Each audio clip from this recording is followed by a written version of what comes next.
Pellevoisin. Marie, mère de miséricorde, apparut 15 fois à Estelle Faguet, à Pellevoisin en 1876. Estelle est née à Saint-Mémy, près de Chalon-sur-Marne, le 12 septembre 1843. En 1876, elle a 33 ans. Estelle Faguet est au service de Madame de la Rochefoucauld quand elle tombe très gravement malade. On l'a dit perdue lorsque la Sainte Vierge lui apparaît pour la première fois le 14 février 1876. À 15 reprises, la Madone va lui rendre visite dans ce village de Pellevoisin situé à une vingtaine de kilomètres de Châteauroux. Elle est mourante. Estelle souffre de tuberculose pulmonaire, de péritonite aiguë et d'une tumeur abdominale. Estelle n'entend pas capituler si facilement. Elle décide de prendre les grands moyens. Elle écrit directement à la Sainte Vierge. Elle confie sa lettre à mademoiselle Reiter, qui va la déposer dans le parc du château, entre les pierres de la grotte dédiée à Notre-Dame de Lourdes. La réponse à cette lettre parviendra à Pellevoisin dans la nuit du 14 au 15 février 1876. Voici le texte intégral de la lettre qu'Estelle Faguet a adressée à la Vierge Marie en septembre 1875. Ô ma bonne mère, me voici de nouveau prosternée à vos pieds. Vous ne pouvez pas refuser de m'entendre. Vous n'avez pas oublié que je suis votre fille et que je vous aime. Accordez-moi donc de votre divin Fils la santé de mon pauvre corps pour sa gloire. Regardez donc la douleur de mes parents. Vous savez bien qu'ils n'ont que moi pour ressource. Ne pourrais-je pas achever l'œuvre que j'ai commencée? Si vous ne pouvez, à cause de mes péchés, m'obtenir une entière guérison, vous pourrez du moins m'obtenir un peu de force pour pouvoir gagner ma vie et celle de mes parents. Vous voyez, ma bonne mère, ils sont à la veille de falloir mendier leur pain. Je ne puis penser à cela sans être profondément affligée. Rappelez-vous donc les souffrances que vous avez endurées la nuit de la naissance du Sauveur, lorsque vous avez été obligé d'aller de porte en porte demander asile. Rappelez-vous aussi ce que vous avez souffert quand Jésus fut étendu sur la croix. J'ai confiance en vous, ma bonne mère. Si vous voulez, votre Fils peut me guérir. Il sait que j'ai désiré vivement être du nombre de ses épouses, et que c'est en vue de lui être agréable que j'ai sacrifié mon existence pour ma famille qui a tant besoin de moi. Daignez écouter mes supplications, ma bonne mère, et les redire à votre divin Fils. Qu'il me rende la santé, si tel est son bon plaisir, mais que sa volonté soit faite et non la mienne. Qu'il m'accorde au moins la résignation entière à ses desseins, et que cela serve pour mon salut et celui de mes parents. Vous possédez mon cœur, Vierge Sainte.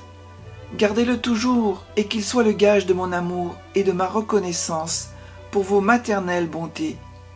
Je vous promets, ma bonne mère, si vous m'accordez les grâces que je vous demande, de faire tout ce qui dépendra de moi pour votre gloire et celle de votre divin Fils. Prenez sous votre protection ma chère petite nièce et mettez-la à l'abri des mauvais exemples.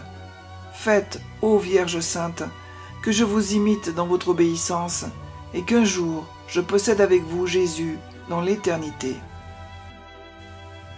Depuis des mois donc, Estelle lutte contre la maladie incurable, entourée d'affection et de bons soins. Elle est reconnaissante envers la comtesse, à qui je dois un peu de ma résignation, dira-t-elle. Ce qui lui donne la sérénité complète, c'est le sacrement de l'extrême-onction. Ce jour-là, je devins plus calme et je dis souvent « Mon Dieu, vous savez mieux que moi ce qu'il me faut. Faites ce qu'il vous plaira.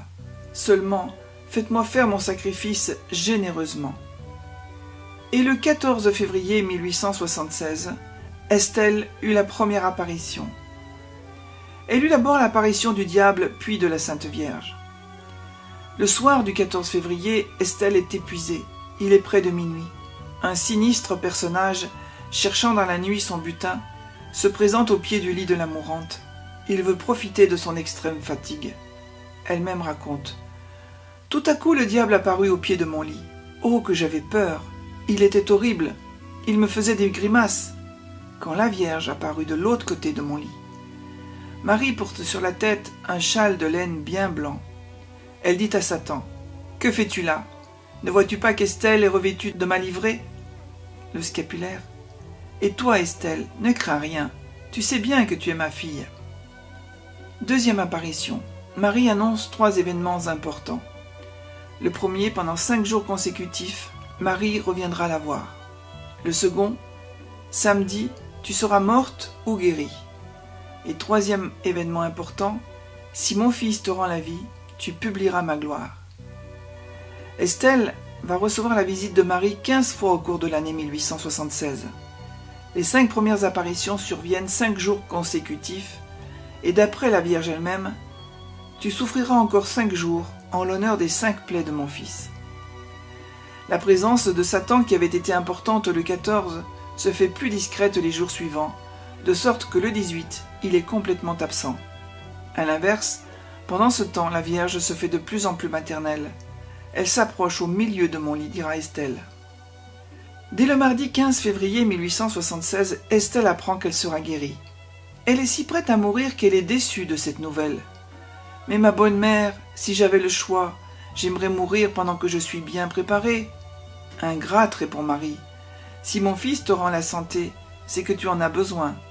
Si mon fils s'est laissé toucher, c'est par ta grande résignation et ta patience. N'en perds pas le fruit par ton choix. » Le soir du 16 février 1876, 3e apparition. Estelle dit « Je suis encore toute confuse des fautes que j'ai commises dans le passé et qui, à mes yeux, étaient des fautes légères. » La Vierge Marie répond « Ces quelques bonnes actions et quelques prières ferventes que tu m'as adressées ont touché mon cœur de mère, entre autres cette petite lettre que tu m'as écrite au mois de septembre 1875. Je suis toute miséricordieuse et maîtresse de mon fils. Ce qui m'a le plus touchée, c'est cette phrase. Voyez la douleur de mes parents, si je venais à leur manquer. Ils sont à la veille de mendier leur pain. Rappelez-vous aussi ce que vous avez souffert quand Jésus, votre fils, fut étendu sur la croix. J'ai montré cette lettre à mon fils. Tes parents ont besoin de toi. À l'avenir, tâche d'être fidèle. Ne perds pas les grâces qui te sont données et publie ma gloire. » Estelle est stupéfaite de voir que le peu de bien que l'on fait compense l'ingratitude de nos fautes, à cause de la bonté de Dieu et de sa mère miséricordieuse. À la 5e apparition, le 8 février 1876, elle ajouta « Si tu veux me servir, sois simple, et que tes actions répondent à tes paroles. On peut se sauver dans toutes les conditions. Où tu es, tu peux faire beaucoup de bien, et tu peux publier ma gloire. Ce qui m'afflige le plus, c'est le manque de respect qu'on a pour mon fils dans la Sainte Communion, et l'attitude de prière que l'on prend quand l'esprit est occupé à d'autres choses. Je dis ceci pour les personnes qui prétendent être pieuses. Publie ma gloire, mais avant d'en parler, tu attendras l'avis de ton confesseur. Tu auras des embûches, on te traitera de visionnaire, d'exalté, de folle. Ne fais pas attention à tout ceci, sois fidèle, je t'aiderai. » À la fin de l'apparition, Estelle dit « Je souffrais horriblement. Mon cœur battait si fort que je croyais qu'il voulait sortir de ma poitrine. Mon estomac et mon ventre me faisaient aussi beaucoup souffrir. Il m'était impossible de soulever la main droite. Après un moment de repos, je me sentais bien. J'ai demandé l'heure.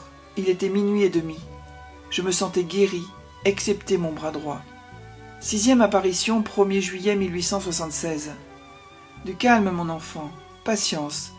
Tu auras des peines, mais je suis là. 7e apparition, 2 juillet 1876. Ne crains rien, sois calme. Pour la fête de sa visitation le 2 juillet, la Vierge lui avait dit « Le cœur de mon fils a tant d'amour pour le mien qu'il ne peut refuser mes demandes. Par moi, il touchera les cœurs les plus endurcis. » Comme Estelle demandait un signe, elle répondit « Je suis particulièrement venue pour la conversion des pécheurs. » 8e apparition, 3 juillet 1876. À la toute fin de la journée, Estelle voit à nouveau la Sainte Vierge. Cette dernière arrive très tard et ne reste que quelques minutes.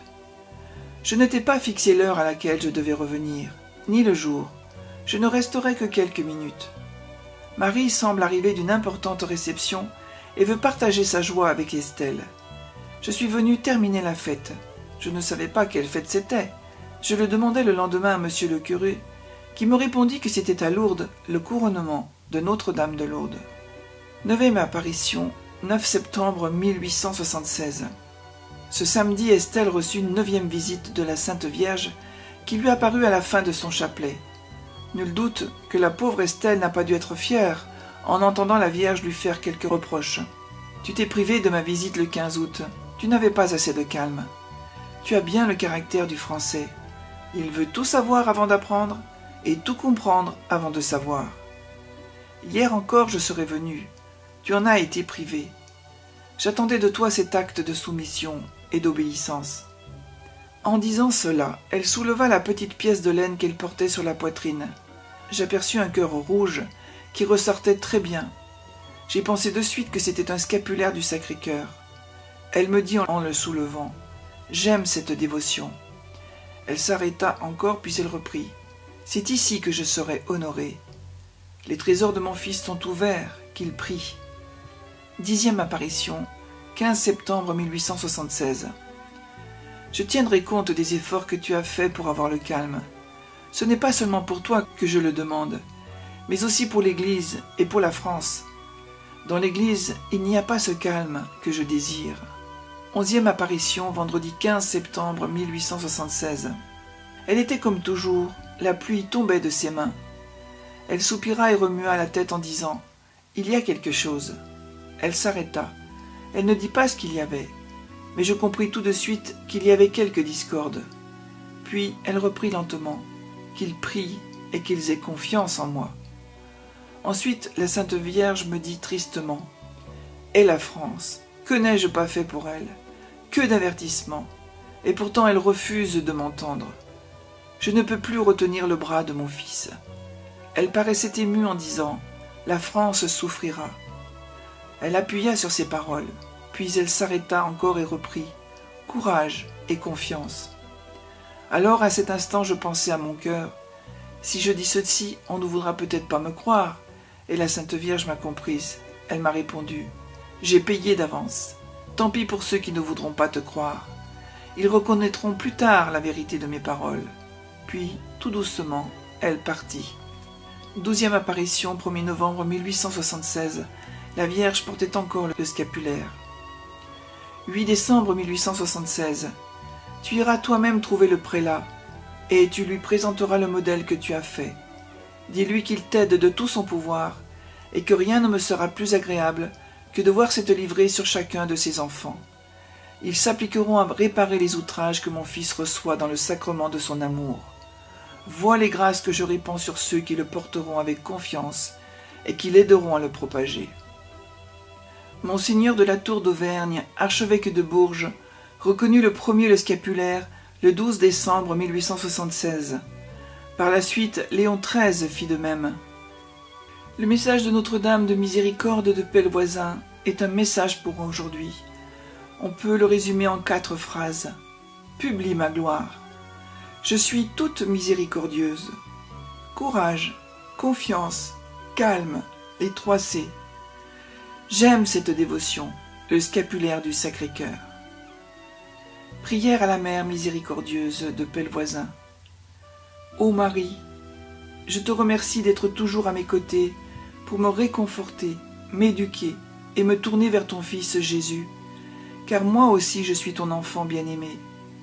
Apprends-moi à offrir toutes mes souffrances et mes épreuves pour consoler le cœur de Jésus, blessé par mes tiédeurs, mes manques d'amour et mes refus de son amour. Donne-moi la grâce de vivre l'Eucharistie avec un cœur fervent et à regretter amèrement toutes mes fautes passées. J'entends tes mots, courage, confiance, je t'aiderai, que tu as si souvent répété à Estelle, je les fais miens. Guide-moi, ma bonne mère, pour grandir dans les vertus de simplicité, d'humilité, de patience, de courage et de confiance en toi. Je me donne à toi entièrement, afin que je puisse publier ta gloire. Amen.